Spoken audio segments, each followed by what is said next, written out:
What's up, guys? Welcome back to Team Solemn Circus live video. Telling the left side here, we have Blue Eyes going up against the live twin Fiendsmith. This is going to be that I'm operating for a little bit now. It did just come out. The live twin stuff is really cool. Very strong going first. Not the greatest going second, but the bring into the Fiendsmith stuff is going to be quite nice.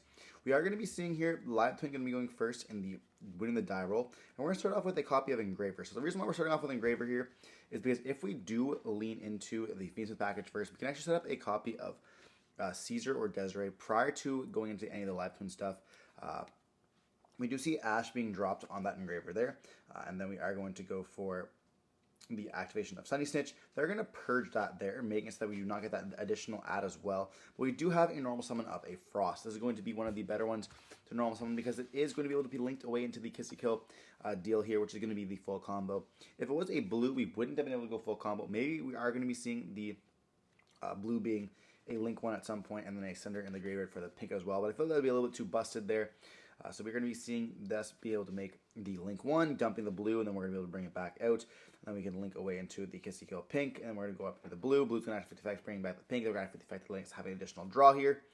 And I do want to mention this is going to be one of the first times I am playing the deck, so my lines are not going to be that great. We are changing it up. Like, there is going to be better rules. I actually did win Wednesday locals with this.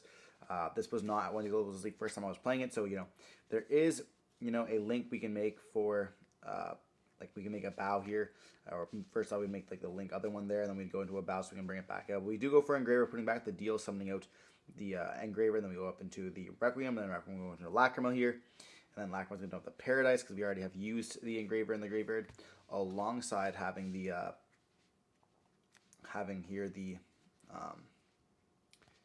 whatever it's called here. We see it go into like the Fiendsmith combo, but we've already summoned out Engraver there, so we're not able to do very much. And we now go for the bow. Now that's definitely not the greatest, and we do discard the Fuos there because we're not going to be using it to bring back the Engraver, and we will get a draw off the Princess because we did discard a monster for this effect, so getting that draw right there.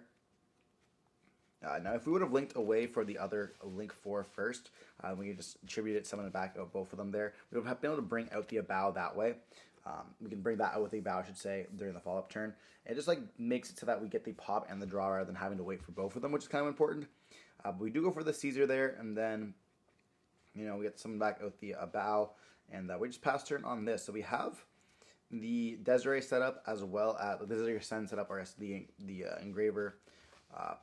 If we need follow-up here with the Trap Card and the Graveyard, we have the Bow to bring back out either a pop or a draw in this case, and that's where that is where we had the misplay alongside the follow-up, even the Destroy card. We then go again for the Bow here, and we're going to be summoning out the pink, and then we're going to act for the effect to bring out the blue on that there. And this is what I mean. Like, we ended up losing a draw, and if we had a way to stop this, we would have lost that as well there. So it's going to bring back out to that blue. And then the blue will pop, making them not have access to the field spell or the link 1 on the field, which is going to be very important because, we now are going to activate the effect of Maiden, trying to let the trap being played. And we do have a call with the grave for that there. If you're not playing the QCR in the live stream deck, you can't play it at all. But yeah, we end up banishing it there, negating it. And we still have Caesar on the field, which is going to be pretty nice. So they have a Veiler in the hand that I believe they did search off the Sage, but there's not going to be much they can do there. We go for the Lacrima, put it back some of the copy of Requiem here, once again, and we do shuffle the deck, and then we are going to be seeing the Bow come back once again here, and it's an absolutely broken card, and this is just 100% going to be game on board. There's not really much they can do there. We are going to go and not use the draw effect of the Bow here in that standby, and we go up into the Requiem instead with the Lacrima, the Lacrima is going to be summoned up off that Requiem, then we're dumping another copy of Engraver here. And we have so much that we can do. We can go up into a sequence if we need to. I personally would go up into the sequence myself, but we're going to go up into a deal here. And then the deal's going to act for the effect, allowing us to then dump one from the deck. But we don't really need to do that there, so we just link away instead into that sequence, getting another link 1 in the graveyard, or in this case, a Light Fiend in the graveyard here. Then we're going to go sequence effect. And they are going to negate that with the Veiler. And then we can go for the effect of Kissy Kill, bringing back out or Leela here, bringing back out the Kissy Kill, letting us have an additional draw. They do have an Ash Blossom in the hand that they can Ash us on if they want to, but they opt to not here. I don't exactly know what we're kind of waiting to save that Ash for. Perhaps the next game, but we're going to link up now into the big one here, and that's going to allow us to attack for another 2200 here. We're going to go battle phase, attack, and then attack, and they just emit defeat. So we are playing, it looks like pure, because we have the Neo Kaiser Seahorse in the deck, but we did see the live twin end up taking it in game 1 here. But Blue Eyes still has the ability to make it back in game 2 as well as game 3. The Blue Eyes deck is quite powerful when they're able to set up the boards, and I think there is some graveyard effects that are going to be pretty relevant for the Fiendsmith deck. For example, if you set up a double Omni Negates in the graveyard, or I guess the Negates in the graveyard, and then also be able to tag out into the Omni Negate on the field, it can be pretty detrimental, especially if you start off with that Fiendsmith combo that we want to start off with a lot of times in that live twin deck. But a lot of times, if you also have an ability to stop that live twin monster on the field, sometimes a well-timed Ash or a Veiler or Imperm can just be enough to shut the entire deck down. Especially if you don't open up a Kissy Kill, it can be quite hard to kind of continue into that by not linking away into that link 1 there. Very, very powerful cards, but having the ability to not make them can just be absolutely brutal here. But Diamond in game 2, we are going to be seeing them shuffling up. Decks are going to be present, and we're going to see Blue Eyes choose to go first once again. Hopefully having the advantage there. We do see multiple hand traps in the deck, and it looks like they are playing the Jet Dragon as well there. We did see the Neo Kaiser in the hand the first time around, so definitely a more so of a pure variant compared to the Primite build. We are going to be seeing the Maiden activated, placing the True Light onto the face up onto the field, and this is going to be absolutely amazing. Now, we did actually see some Blue Eyes card, or some Dark Magician card, I should say, that might actually be a little bit better than Blue Eyes. Some of them are actually pretty crazy. You can send a level 6 spellcast with the graveyard, and then get essentially Dragoons for free, which is kind of busted. We do see the Wishes going to be activated there, setting off that True Light, and then we're going to activate the effect of Wishes, sending a copy of Blue Eyes to the graveyard from our hand. We do Ash that there, and then we proceed to normal summon out the copy of Maiden, link away into the Spirit. Should be going to search for the field spell here. We're going to activate the effect, allowing us to target that Spirit, sending another Blue Eyes to the graveyard now. So we have both copies in the grave, and then we are going to be seeing the effect of the Spirit activates, summoning out the Blue Eyes, tripping itself, and then we're going to see the Maiden summon herself out as well here. We can go for a Synchro into the Spirit Dragon, the Synchro version, I should say. And then we could set an additional card there, but we have Nib, and it looks like we have a Purge in the hand as well. But there could be a Jet Dragon in the graveyard. Yeah, we do. So we discarded a Jet, not the Blue Eyes from the graveyard. The first time around, it was mistaken. And we are going to go for a Draw Phase, activate Spirit, and we do Imperm that there. And they are going to tag out, it looks like. And then we do have the Cob of the Grave for that copy of the Spirit Dragon. So having double Cob of the Grave once again is going to be very brutal. But we do have now a track to activate, and this is going to get met with a Purge. Very powerful cards. They have burned through most of their hand other than one card left. But if we do find a way to destroy one of the monsters on the field, Jet Dragon is going to be a pretty big pain in our ass. To be honest. We have used 4 cards there. We do see a normal summon of a Leela, and it's not going to be that good. We do just slap down a Typhon here, and this is going to be kind of what I was telling you guys about. If you don't open up the Kissy Kill, you don't really have a way to go full combo here. You're going to summon a monster and just pass turn. So we go battle phase, attack with that Typhon, and then we are going to see Blue Eyes going to be summoned out there, and we do activate the Typhon effect, bouncing back that Blue Eyes to the hand and just passing turn on this, leaving that Maiden on the field. And now it's really important to know is that actually we can get some really good effects with Maiden on the field, being able to summon back out those Blue Eyes if we do target it here. Now we are going to be seeing True Light get activated effects, allowing us to set once again that True Light, but we actually can't, or not True Light there. We're going to see True Light going to set the Wishes there. But we actually can't do that because we do have Wishes already in the graveyard, which is kind of important.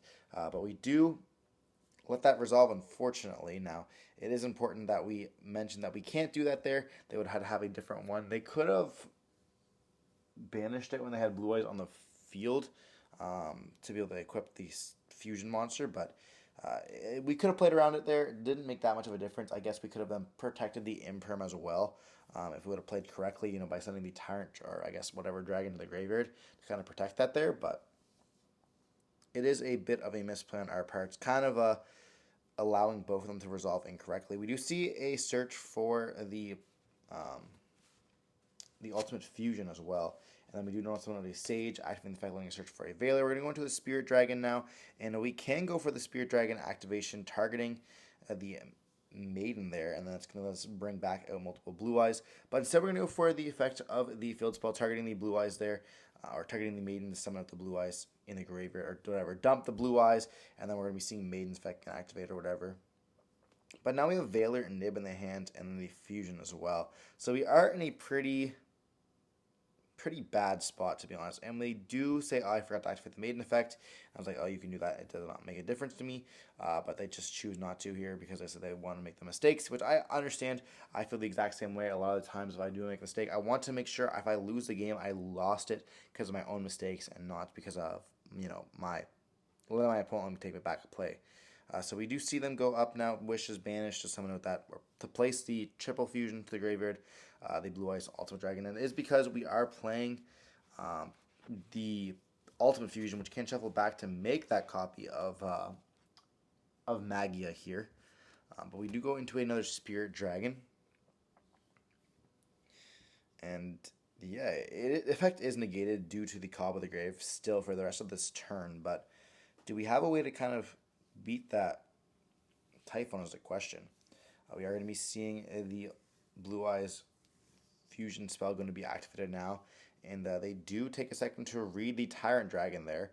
Now, Tyrant Dragon could reset a Purge, and that can be quite brutal, to be honest. But we are summoning out there of that Tyrant Dragon. Now, Tyrant Dragon can beat over the Typhon. And then we're going to be seeing the Typhon going to activate its effect. And we just scoop it up there. Or Typhon, but the Tyrant Dragon activates its effect. We do just scoop it up because we realize the game is going to be lost. There's no point of dragging it out when we know we are not going to be able to make a recovery after that. That was pretty bad on our parts, to be honest. There's not much that we can do. We open up a little bit too much hand traps. And, of course, opening up that Leela suite. Opening up any of the Leelas other than the main deck one that we saw prior is not the greatest. Obviously, they are extenders. But honestly, the kit skills are just so much better. Having the Frost, getting additional draw, having Deal being able to make it. Honestly, it's just crazy that they actually made it so that the Frost was a better one. I feel like if we would have been forced to play the other one there, it might have been a little bit different.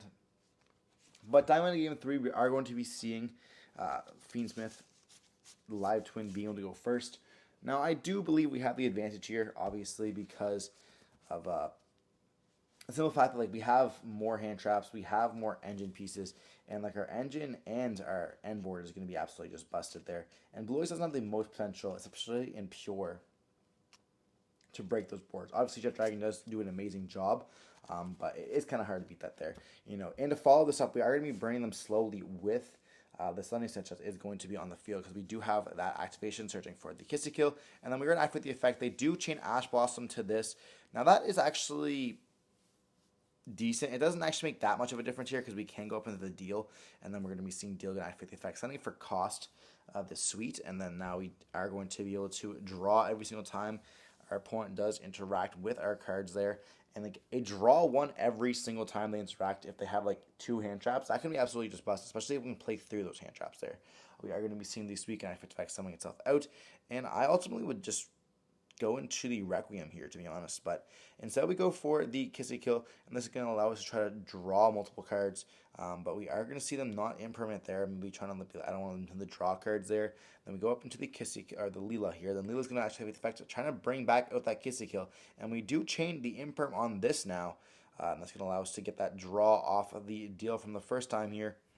And we do just set one and pass turn on this. So we actually do stop the whole board from being made. Now we can't make a pop. We only can get a draw off this now, which is going to be pretty interesting. Now we do normal summon out a Sage, and we're going to be then chaining the Leela, bringing back that Kissy Kill, allowing us to essentially just get one more draw. Now we were hoping to draw into hand traps here. We already have gotten 2 draws in this duel already. And they do search for the Maiden, and we are going to then get the Kissy Kill effect to draw 1 card here. And we're going to let them cut first.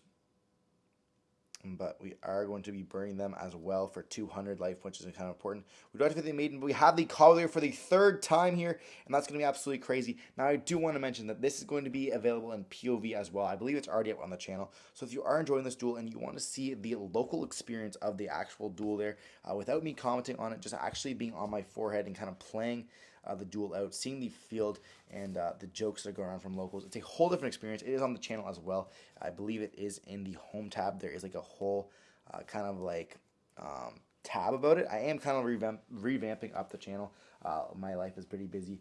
Outside of that, you know, moving around work right now, but hoping to get you guys some new stuff soon. You know, I've been saying that for a while. I'm trying to revamp the Discord. I don't know very much about Discord, honestly, so it's kind of difficult for me. But we're trying to get there, to get the, you know, more content for you guys, as well as like a community that you guys can do. We do see us go up into the we veil or something there, and then we go for wishes. This card we do ash that, you know, bringing them down, essentially trading those hand traps very well for us here. Essentially just removing them to kind of going for one and kind of stopping that. And we do go for a Veiler on the Spirit Dragon when it was, so that if you tribute it off, they won't get the effect to summon it from the graveyard, which is important to note before they get to activate that there. Now we do continue off by a normal summoning a Lurie here, and now we have the full Fiendsmith combo, and they have absolutely nothing really to kind of go off here, which is going to be kind of unfortunate. So they are just sitting in the field here. The game is actually going to be over. Now we do kind of explain or like show off the end board here, so that you guys want to be watching that. The duel is essentially just over at this point. You know, we do win the game here, but we're going to go for the full combo because it is the first time that the Blue Eyes player has seen the combo there. You know, this is not a deck that anyone else plays at locals right now, so I want to be kind of showing it off to you guys. Again, I was still learning with my first duel, like I mentioned earlier in the video, but we do go for Engraver. Engraver's going to send the copy of the Spirit Dragon to the graveyard with that Requiem. Then we're going to go up into the sequence. And like I mentioned, we should have gone for the Link here, then the Link 4, and then we can go up into the Abow. But whatever, we're going to go up now into the deal that we end up putting back. We do not need to activate the effect there at all. But we can Link Summon away. We're going to go for the Treat, or yeah, Sweet here. But we're not playing this properly. We should have gone for like an Abow there or whatever. We're going to go up between another Kissy Kill, trying to get another draw. Like, what's the point of doing this? And then we're going to Link away for the Evil Twin. Then we're going to go up the Kissy Kill, bring back out the Leela. Then Leela's going to pop the other card on the field. And then we're going to go now into the Abow. And it's like, huh? But we Link away now for a Gumday instead. Now, we're going to be seeing the Leela being able to bring back out the Kissy Kill. And we don't have any zones now, so we're going to activate the effect of the Gumday, summoning out the Desiree there. Then we're going to go up into the Abow now. And this is going to be more than enough for game. We're going to be seeing the sequence going to get equipped. And they just scoop it up there, realizing like, and this is going to be the full end board. You know, we have the Live Tone, we have the Abow, and definitely not played properly. We could have ended on like Abow and then like being able to deal those damage as well. But we are going to be seeing the Fiendsmith deck end up taking it. I think Call of Duty definitely won that game there. We saw it 3 times against this deck, and Maiden being hit almost every single time there is absolutely just brutal. Of course, Spirit Dragon in that game too, going second, definitely hurt the deck quite a bit. But regardless, hope you're watching the video. Don't forget to like, comment, subscribe, more content like this. Stay safe. Peace.